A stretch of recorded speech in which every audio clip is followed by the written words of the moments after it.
सुदूरपश्चिमको एउटा यस्तो भूभाग जहाँ ताल, पाटन र आकाशले मिलेर छुट्टै संसार बनाएका छन्। त्यो ठाउँ हो रामारोसन। सुदूरपश्चिमको अछाम जिल्लामा रहेको रामारोसन करिब 2500 मिटर उचाइमा फैलिएको सुन्दर क्षेत्र हो।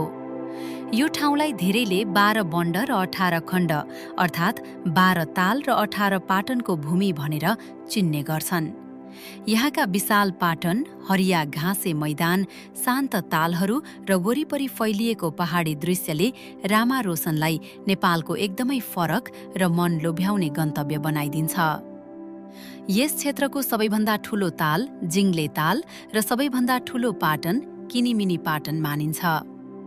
रामारोसन केवल दृश्यको ठाउँ मात्र होइन, यो वन्यजीवनका हिसाबले पनि विशेष छ। यहाँ डाँफीसहित विभिन्न चराचुरुङ्गी देख्न सकिन्छ र यो क्षेत्र वन्यजन्तुहरूको वासस्थानका रूपमा पनि परिचित छ।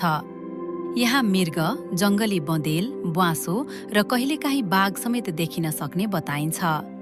रामारोसन हेर्दा लाग्छ नेपालको सुन्दरता केवल चर्चित ठाउँहरूमा मात्र होइन, यस्ता शान्त र कम बोलिएका भूभागहरूमा पनि गहिरिएर बसेको छ। यस्तै नेपालका सुन्दर कथाहरूका लागि पृथ्वी स्टोरिज सँगै रहनुहोस् र सब्स्क्राइब र फलो गर्न नभुल्नुहोला।